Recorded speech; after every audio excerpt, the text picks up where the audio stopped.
Hello and welcome back to another episode of The Damage Report. New Hampshire is here. The process is starting right now. And later on today, we will of course have full coverage of the results. We do have an idea of how one part of it is going to go. In terms of Joe Biden's chances, he is not going to be there. He's apparently going to South Carolina. As I was saying to Edwin before the show, New Hampshire, you can't fire Biden. He quits. He's just going away, he's not doing it. And I look forward to him soon going from South Carolina to Nevada in advance of that one as well.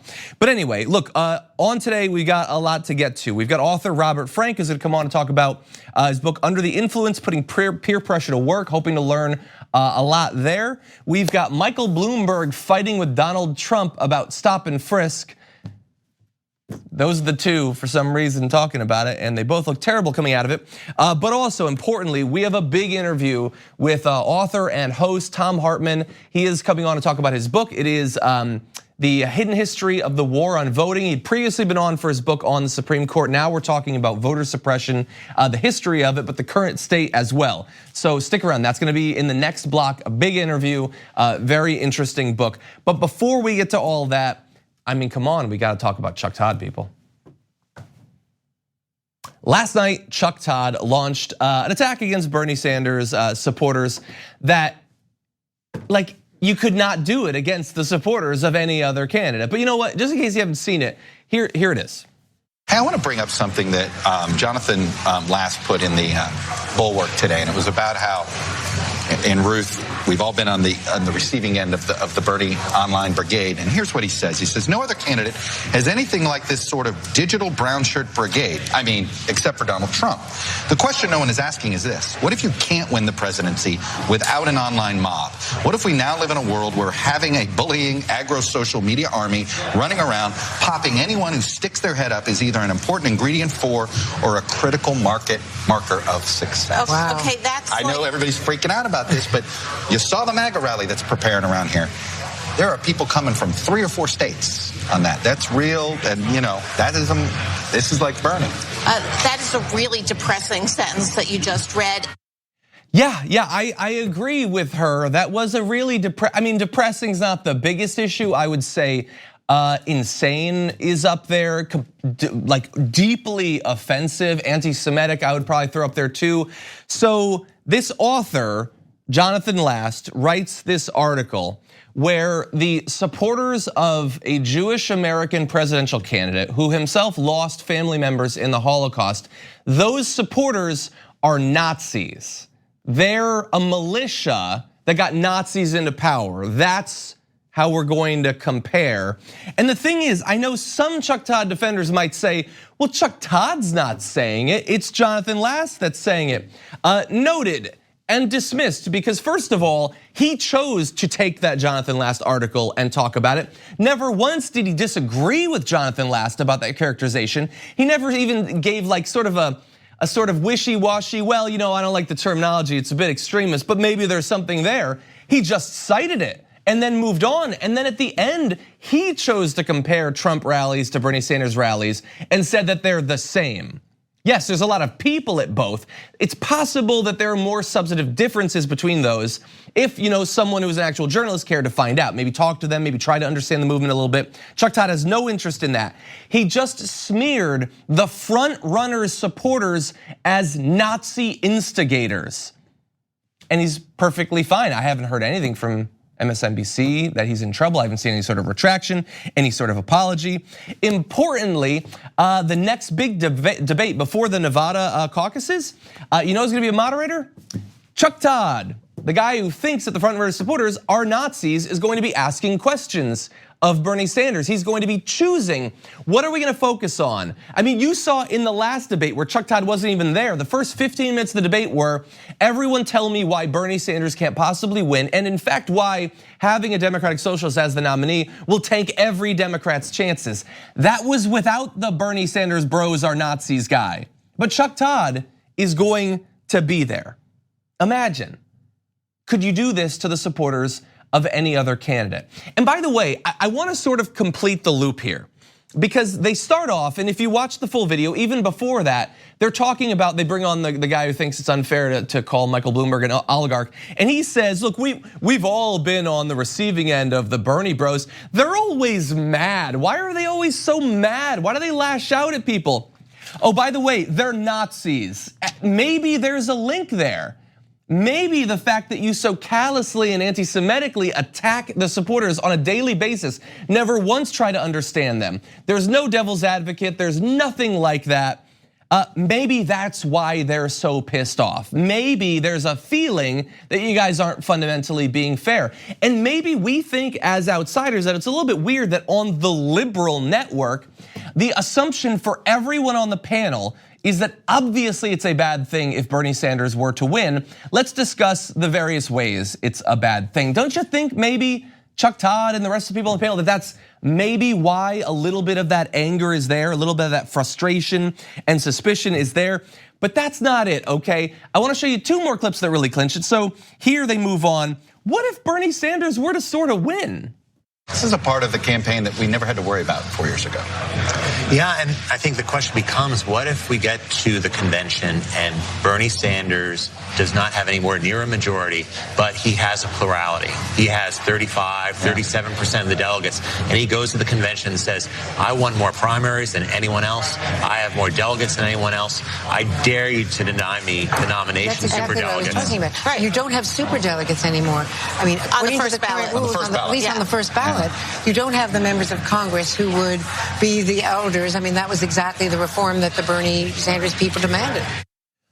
So do you get what just happened there? Like, I can't speak for the journalist necessarily. He's sort of describing a situation that could come about.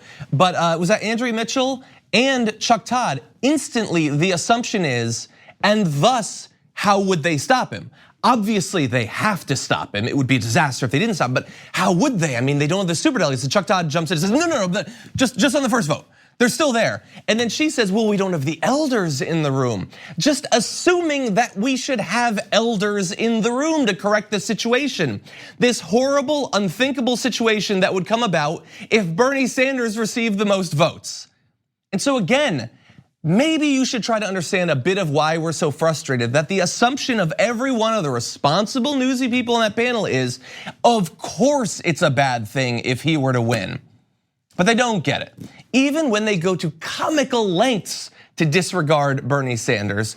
Look, the video quality on this is gonna be absolute dog stuff, but take a look at this. The real thing that I'm looking for tonight is, of course, that key 3rd place finish, which we were just talking about there in the break. Amy Klobuchar, the momentum is on her side. This would be a huge, huge victory for Amy. In fact, I would almost argue that a 3rd place finish for Amy would be stronger and more important than a 1st place finish for Bernie. Okay, you're arguing that. Why would you argue that? That's crazy. Now that's a different show on MSNBC, but what you just saw there was, and they literally, so first she sketches out how getting 3rd place for Amy Klobuchar is more important than that stupid first place, who cares about that? 3rd place is where it's at. But then she literally says it's more important.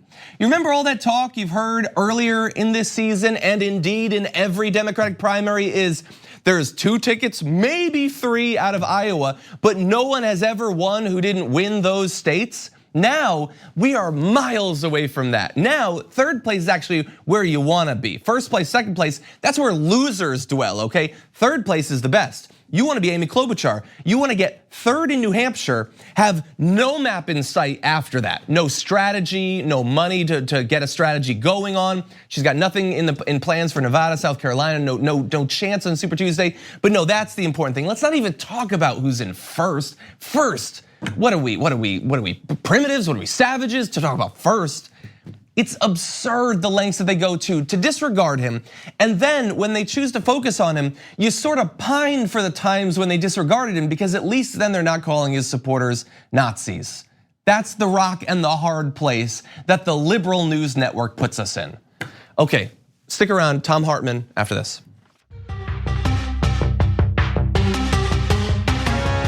We need to talk about a relatively new show called the Republic, or UNFTR. As a Young Turks fan, you already know that the government, the media, and corporations are constantly peddling lies that serve the interests of the rich and powerful. But now there's a podcast dedicated to unraveling those lies. debunking the conventional wisdom. In each episode of On the Republic, or UNFTR, the host delves into a different historical episode or topic that's generally misunderstood or purposely obfuscated by the so-called powers that be, featuring in-depth research, razor-sharp commentary, and just the right amount of vulgarity. The UNFTR podcast takes a sledgehammer to what you thought you knew about some of the nation's most sacred historical cows.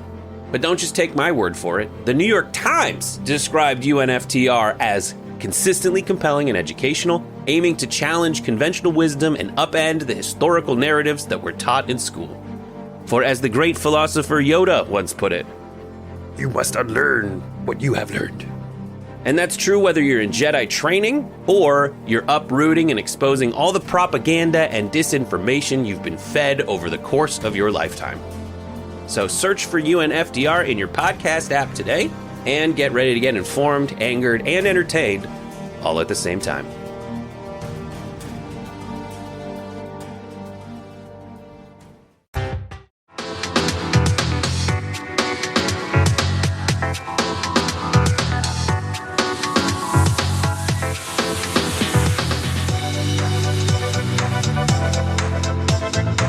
This is America, technically a democracy. And one of the collective fantasies we have in our American democracy is that everybody supports democracy. They support voting. They want everyone to be involved. We like to believe that that's true, but in 100 different ways, some of them very obvious, some of them more hidden, that's not the case. And there are a lot of people and groups working behind the scenes to make it as hard as possible for you to vote. Much of that and even more is explored in the now released The Hidden History of the War on Voting, Who Stole Your Vote and How to Get It Back. And we're joined now by the author and host of the Thom Hartmann program. Thom Hartmann, welcome back to the Damage Report. Hey, John, it's great to see you again. Great to have you here. I will say before we dive into your book, I don't know how you get this much writing done. 4 or 5 hours a day, every day, and books come out. Okay, well, it works for you, and we always enjoy them, and so I really want to dive into this material. Obviously, you want people to read the book. You're not going to expose everything, but tell us a little bit about this hidden history. What are some of the forms that it's taken? Well, the Republican Party has been all about suppressing the vote for a long, long time. I mean, the suppression of the vote has a long history in the United States. Obviously, slavery was an institution that suppressed the vote. Women didn't have the right to vote until around 1920. African Americans technically got the right to vote after the Civil War, but that really didn't happen until the 1960s. And even to this day, now the Republican Party, prior to the 1960s, it was the Democratic Party, has been aggressively suppressing the African American vote and the Hispanic vote. And of course, the Native American vote to this day is still also being suppressed. But the Republican Party in particular was in absolute shambles right after the Nixon resignation. And they were just like, what do we do now? I mean, there literally was a conversation about whether it was going to go the way of the Whigs. And then when in 1976, Jerry Ford lost to Jimmy Carter, that convinced the higher up figures in the Republican Party that they had to do something different. Mm-hmm. And coincidentally, in 1976, the Supreme Court, which I covered this in my previous book, The Hidden History of the Supreme Court and the Betrayal of America. In 76, a Supreme Court decision called Buckley versus Vallejo, the Supreme Court ruled that if a billionaire wanted to own a politician, or even a number of politicians, put so much money in that basically they would not be in office without that person, and that person had specific things that they would like from that politician. We used to call that bribery, or at the very least corruption. In 76, the Supreme Court ruled that that was actually First Amendment protected free speech, using money to buy political power. And then 2 years later, in a decision called First National Bank versus Bellotti, the Supreme Court extended that logic to corporations. And this led in 79 to a ton of corporate money and billionaire money coming in to elect Ronald Reagan in 1980. And they've been off to the races ever since then. But it really, the need for more than just money became very evident to the Republican Party in 92 when Bill Clinton beat George Herbert Walker Bush. even though they were pouring enormous amounts of money into the campaign, Clinton had kind of gotten around them by taking his own corporate money. This was the whole deal that he and Al Fromm worked out the year before, 1991, with the Democratic Leadership Council. So the Republicans were like back to square one. Okay, we've got to figure out another way to win elections, and saying to people, "Hey, we're the party of the billionaires and the corporations," wasn't gonna do it. They had pulled together a coalition of basically racists and paranoids and gun nuts and whatnot, but even that really wasn't enough to consistently win elections or to hold national power. So in particular with the election of 2000, they started they went back to their roots, back to the 60s. William Rehnquist actually made his chops in the Republican Party, the guy who was Supreme Court Justice, Chief Justice in the 2000 Bush v. Gore decision, who ruled that there is no right to vote for president in the Constitution. Verbatim quote from that decision. Rehnquist made his chops in the 60s in Arizona. He's a big burly guy. He's like 6'2" and 250, 280, something like that. By going to Hispanic and Native American polling places and standing next to the line and challenging every single voter and making them jump through all kinds of hoops and slowing down the lines and scaring people away, frankly. That got him ultimately to the Chief Justiceship. But so voter suppression is a long story in the Republican Party. But in the 2000 election, Jeb Bush, the brother of the candidate, George W. Bush, ordered Katherine Harris, his Secretary of State, to knock between 30 and 80,000 African Americans off the voting rolls by using a list of Texas felons. The African American name pool is much smaller in the United States than is the Caucasian name pool. The same is true of the Hispanic name pool and the Asian name pool. They're all much smaller than the Caucasian name pool, which derives from dozens of different languages, Greek and Norwegian and German and French and Spanish. And so as a result, if you take a felon list from Texas, where over half the felons are black, and you compare that with a voter list in Florida, looking for people who are double voting in both states, you'll find a lot of people who have very similar names, and they were only looking for similar. So John Johnson in Texas and J.J. Johnson in Florida, or John Q. Johnson in Texas and John L. Johnson in Florida, they consider that a match. And so they threw all these African American off the voting rolls, and that got the election within a few hundred votes that George W. Bush could steal it. Although we did learn a year later that Bush actually lost that election when the New York Times actually counted the ballots. It's just that they buried that in paragraph 17 of the story because the final 11 attacks, and they didn't want to diminish Bush's credibility. Yeah. So that produced the first red shift, and we can get into red shift if you'd like. That was the beginning, and then the Help America Vote Act in 2002 gave them a whole new weapon called a provisional ballot. So I do want to get into that. I do have a more general question, something that's always frustrated me about this. You correctly trace back that since we've had a country, it's been baked into our Constitution, and it continues up to this day. New innovative ways to try to reduce the number of people from voting as much as possible. My question is, why doesn't it seem to matter? Why doesn't there seem to be any sort of political price to pay for so aggressively fighting against democracy? Why don't, the Democrats don't really run on it as a thing. They'll run on a general concept of corruption maybe in one election, but not on a general concept of we are the ones who actually care about American democracy. We're gonna make it easier for you to vote. We're gonna do a voting holiday. We're gonna stop the suppression. Is it just that the American people aren't clued into it? It's something that's always been there, so why doesn't it seem to matter more? This is a problem within the Democratic Party that they have largely solved. H.R. 1, the first piece of legislation that passed the House of Representatives, Nancy Pelosi got out, and it's sitting on Mitch McConnell's desk where it'll probably die.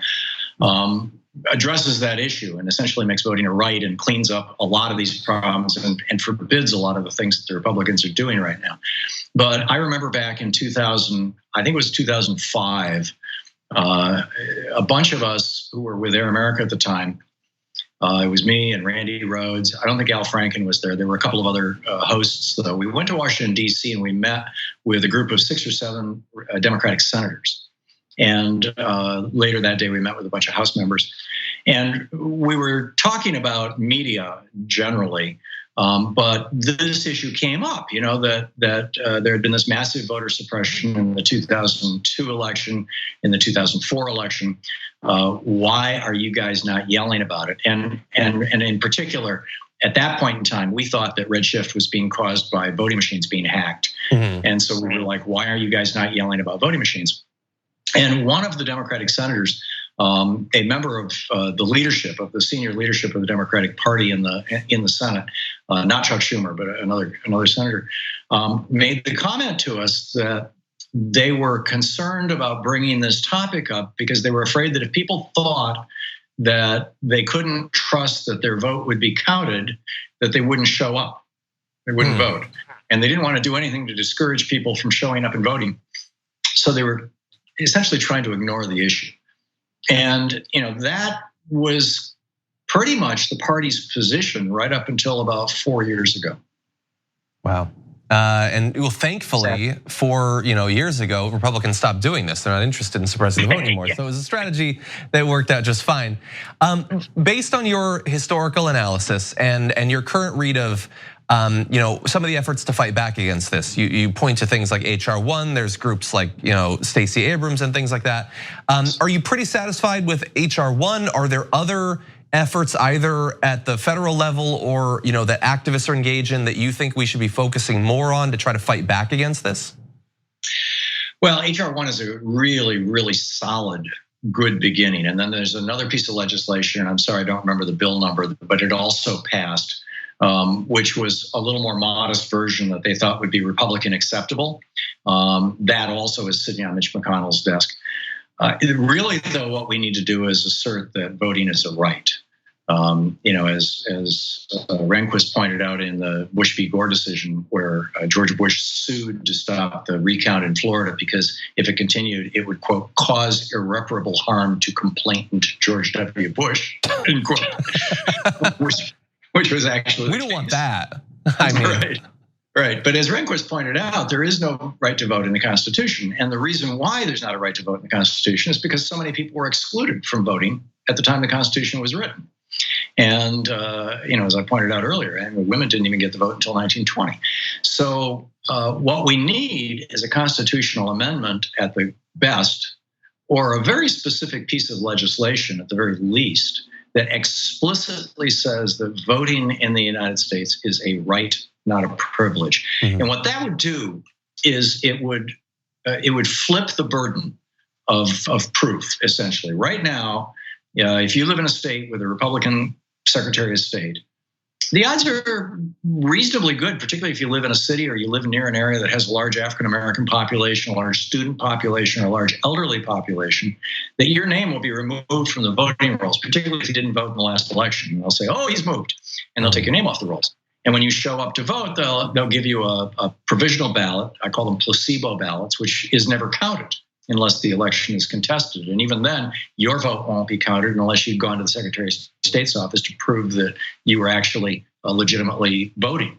Wow. So, the consequence of this, or how to say it, the solution to this is if it were in law that we have a right to vote, then instead of my having to prove to the Secretary of State that I'm a legitimate voter in the state would have to prove to me that I'm no longer a legitimate voter in the state. The burden of proof would shift.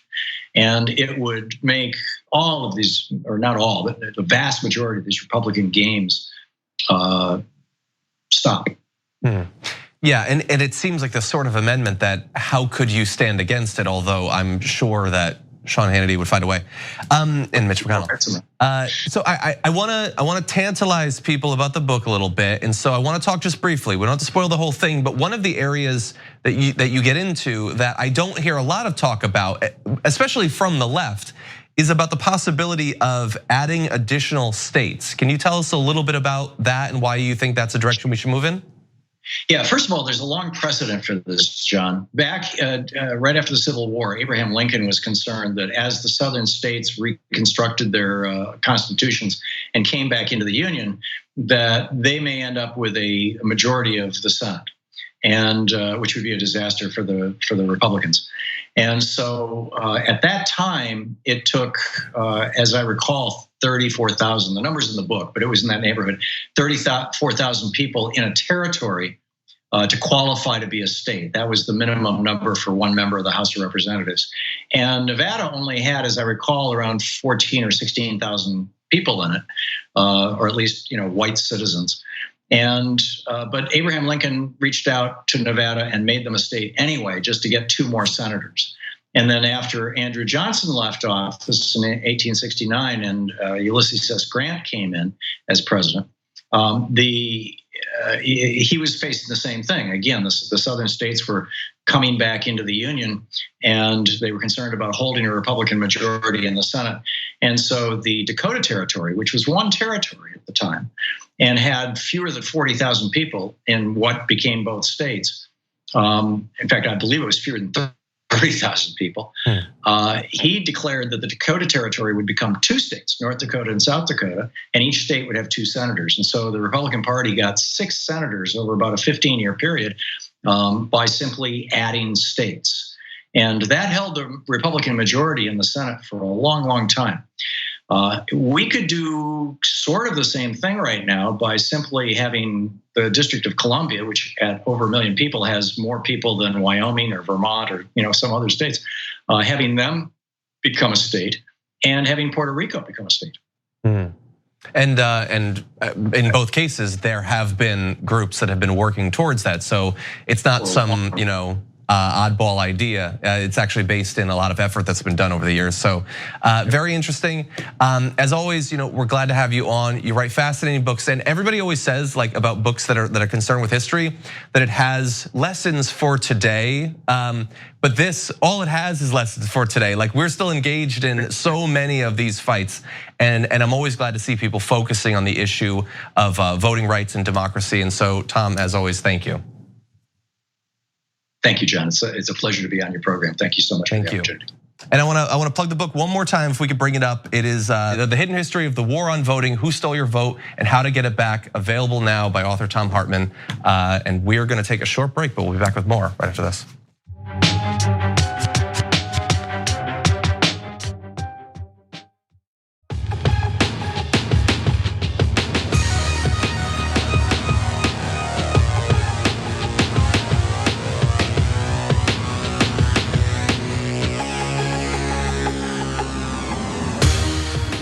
One of the biggest issues for Michael Bloomberg is his passionate advocacy for stop and frisk. I mean, he fought for it harder than I've probably ever fought for anything in my life.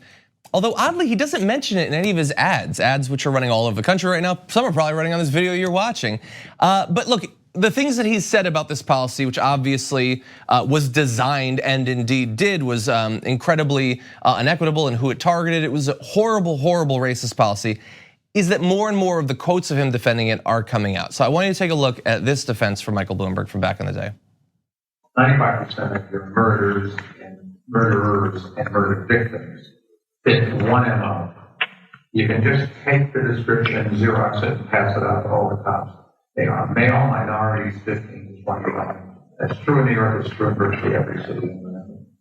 And that's where the real crime is. You've got to get the guns out of the hands of the people that get killed. She's going to, if you want to spend the money, a lot of cops in the street, put those cops where the crime is, which means in minority neighborhoods. So it's one of the unintended consequences is people say, oh my God, you are arresting kids for marijuana, they're all minorities. Yes, that's true. Why? Because we put all the cops in the minority neighborhoods. Yes, that's true. Why do we do it? Because that's where all the crime is. And the way you get the guns out of the kids' hands is to throw them up against the wall and frisk them. And then they say, oh, I don't want that, I don't want to get caught, so they don't bring the gun. They still have a gun, but they leave it at home. Okay, so there are at least 3 levels as to why this is just terrible. So the first is objectively, it's a racist policy driven by a racist view of the world, and it had racist outcomes, horrific outcomes for black and brown people in the areas that he could put it in place. And presumably in the future, if he had power over more areas, it would then be in those places as well. So that's first level. Second level, inside the Democratic primary, he hasn't had to engage with the process at all, except through his ads so far. But he's going to be on the next debate stage more than likely, and I expect it is going to be a very rough time for him when he has to finally answer for what he has said and done. And so that's the primary. Looking forward to the general election, how do you feel about going up against Donald Trump with a guy like Mike Bloomberg, whose history is littered with quotes like that? So that was unearthed by Benjamin P. Dixon, credit to him for that. I found in interviews similar sort of comments about him responding to it being struck down as unconstitutional, stop and frisk, and him saying, no, this is totally fine, it doesn't matter. In fact, he said, well, we'll get to more quotes from him, but that's who you would have going up against Donald Trump, who is himself a racist, but Donald Trump is already jumping on this thing. Take a look at this tweet that Trump initially put out today. It's on that video, the Benjamin Dixon video, and he says, in full caps, wow, Bloomberg is a total racist. And why does he do that? Because he's concerned about the negative impact on these individuals in New York? No, he doesn't care about that at all, but he does want to win an election. And so if you have Mike Bloomberg up against Trump, Trump is going to hammer into him. This guy is a racist, racism, stop and frisk, racist policies, racist. Even though Trump said this. Well, one of the things I'd do, Ricardo, is I would do stop and frisk. I think you have to. We did it in New York. It worked incredibly well. And you have to be proactive. And you really help people sort of change their mind automatically. You understand. You have to have, in my opinion, I see what's going on here. I see what's going on in Chicago. I think stop and frisk. In New York City, it was so incredible the way it worked. Now, we had a very good mayor, but New York City was incredible the way that worked. So I think that would be one step you could do. Okay, so yes, it's funny that he's like Michael Bloomberg, very good mayor, but then stop and frisk, do it was great the way it worked out. Like it didn't negatively impact me in any way, so I guess it must have been great. It's awesome, it was great there. I'd like to see it in other areas. So that was back in 2016. Years later, he told an audience of police chiefs in Chicago, this is as president, so they should strongly consider stop and frisk. It works, and it was meant for problems like Chicago. So yeah, no, he's been pushing even as president for nationwide stop and frisk. Now I'm not in any way saying that his support for stop and frisk makes Bloomberg look any better. Indeed, I'm saying the opposite. They're both terrible. They both support this wildly, inherently racist policy. And so imagine you have an opportunity to distinguish yourself against Donald Trump, horrific liar, horrific racist, and you're gonna choose a guy who for years after it was struck down was still arguing for why stop and frisk was awesome, only begrudgingly a couple of months ago sort of apologized for it. But bear in mind that for a long time he was saying things like this. So like we found out, like 97% of the people that they're stopping are non-white, which is obviously wildly discriminatory. He didn't think so. He said, I think we disproportionately stop whites too much and minorities too little. It's exactly the reverse of what they say. He not only pushed for it, got it, like presided over it, but after it was struck down, that was the hill he wanted to die on. Now, Trump is an obvious hypocrite, an obvious liar on this issue, and a racist to boot, but he will use this against Mike Bloomberg. How about we don't give him the chance? How about we don't get to that point where you have two racists going up against each other in the general election? How about we rightfully make this an issue in this primary, and on that debate stage in not too long, when Mike Bloomberg is finally there and he has to face actual voters and actual competitors in the race, I wanna see them drill him on this issue. It is well deserved. Okay, stick around, more after this.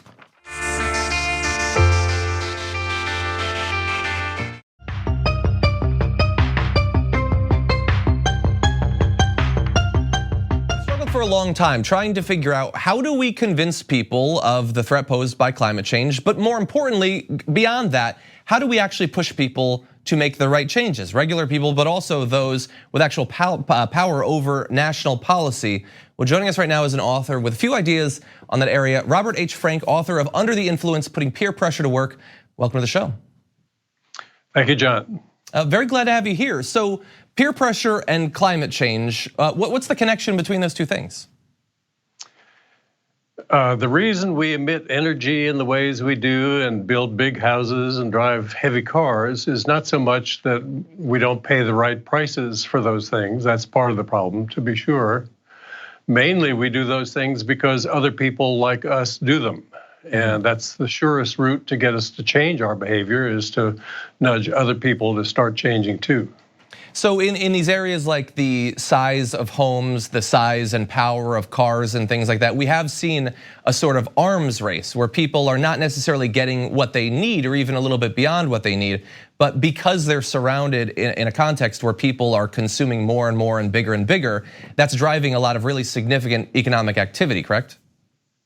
Others buy bigger cars. That puts us at greater risk of injury and death, so we respond rationally by buying bigger too. Then they build bigger and we build bigger, and it continues. And when everybody's got a 7,000-pound vehicle, the risk of injury and death goes up, not down, compared to when we're all driving smaller cars. It would be easy to switch back to the old way, but we need a signal to get us to do that. Okay, so I think a lot of people they hear that and they understand that. In the area of fighting climate change, if we want to change people's behavior, how can we harness this sort of effect? You know, we saw how to do it in the case of smoking.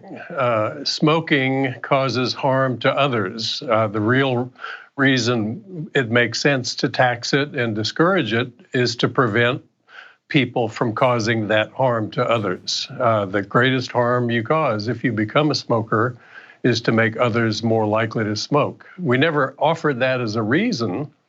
We said that we needed to regulate smoking to prevent others from being harmed by secondhand smoke. But the real harm you do is to make others more likely to smoke. And it's the same with building bigger houses and driving bigger cars. The real reason you cause harm when you do that is you make other people more likely to follow suit.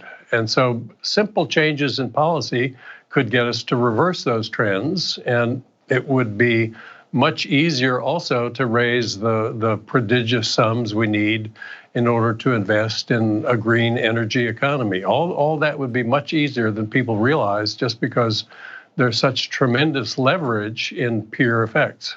You know, so obviously we're going to turn to the big efforts that the government can take. Staying on consumer choice for a second, though, I know that some people see, like for instance, people talking about owning electric cars. They don't necessarily want to hear electric car like evangelism. Like if somebody talks about veganism, like Joaquin Phoenix had his big speech at the Oscars where he was talking about animal agriculture, which is obviously a big part of global carbon emissions. And they say that no, you're turning people off by talking about it. There's all these commercials now of these plant-based products. Do they have it wrong? Are those sorts of like public advocacy things actually a normalizing influence? You know, John, as an economist, I was pretty much in that same critic's boat. I thought individual, responsible, low carbon footprint actions by themselves were a distraction at best, and maybe even worse than that if they kept you from focusing on the really big policy changes that we need to adopt. But studying behavioral contagion has completely changed my mind about that. Taking those small steps has a much bigger impact than you ever would imagine. Buying a hybrid car, for example, induces other people to think about buying one. You don't have to preach about it. Everybody likes to be seen as being environmentally responsible. And if you see your neighbor driving a hybrid car, that makes you more likely to consider one. And if you then buy one, that makes someone else more likely also. The same with food choices. We have enormous contagion in our dietary choices, as the fad diet craze well attests. So when people change their diets, it makes others more likely to do that too. The main effect, though, of these individual actions is that they change who you are. They build a new identity for you as a climate advocate. And when that happens, you really do become much more likely to support the politicians who would take the robust policy measures that we need to take if we're to have any hope of solving the problem. You know, in the book, you talk about this idea over sacrifices that individuals might have to take, how painful they might be. And you write that this belief that there won't need to be painful sacrifices is linked to a concept you call the mother of all cognitive illusions. Can you tell us a little bit about that? Yeah, I think the reason it's been hard to get support for the important and large investments we need to make to create a green economy is that people imagine that if they had to pay much more in taxes to support those investments, it would require painful sacrifices of them.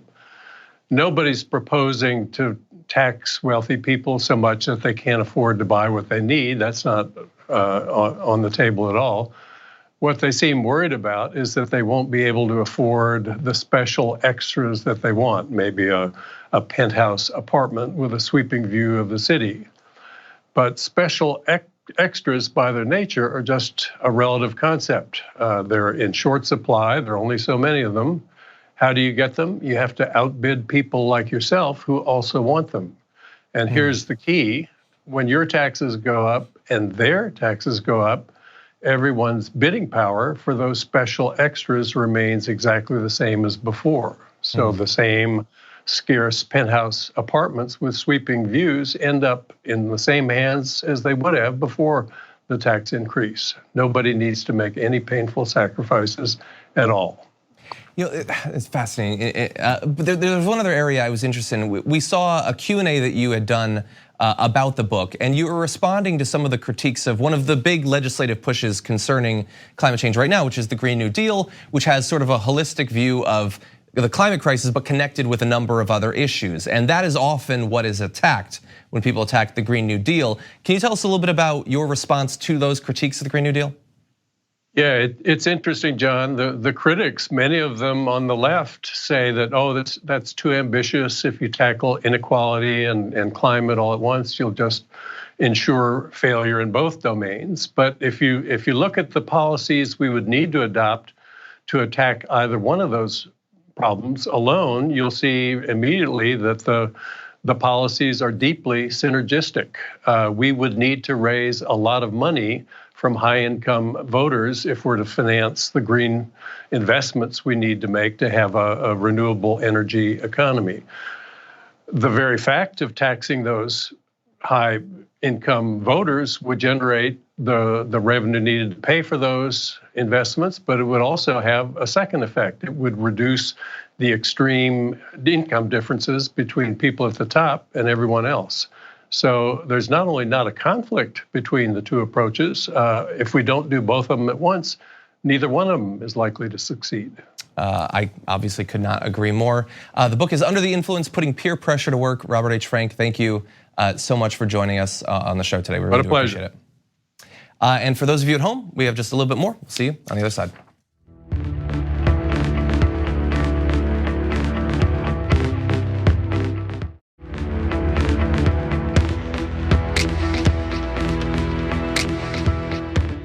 Hello all and welcome back to what remains of the Damage Report. We did go over on a few of our blocks, so we're just about out of time, but I did want to let you know I will be on the main show with Cenk Uygur for both hours later on today on the main Young Turk show, and there will of course be an entire day effectively of New Hampshire coverage. Before we get to all that, I did want to thank you all for leaving your reviews of the podcast on iTunes. As I always say, it is crucial for more people actually being exposed to it, the way the algorithm works. So I wanted to thank Meadow O for leaving a review saying, I've been a fan of TYT and the main show for a long time. Having the Damage Report 2 is amazing. John is great and always a pleasure to listen to. Well, you are also a pleasure to read. So thank you, Meadow O. And Steve D said, out of all the regular TYT hosts, John is definitely my favorite. And I'm so happy that he was able to get his own show.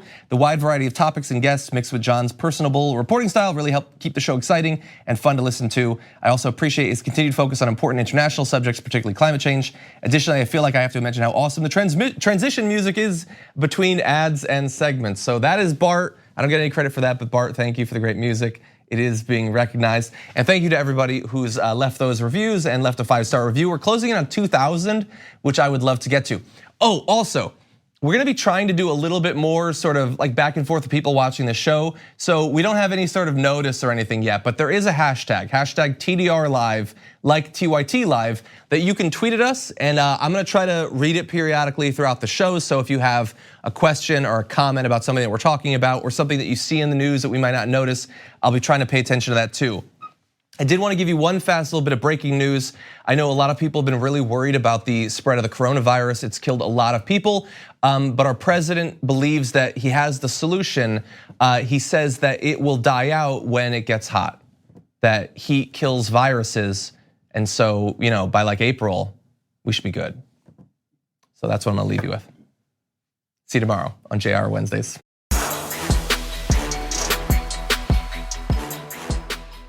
Thanks for listening to the full episode of The Damage Report. Support our work, listen ad-free, access members-only bonus content, and more by subscribing to Apple Podcasts at apple.co/TYT. I'm your host, John Adarola. I'll see you soon.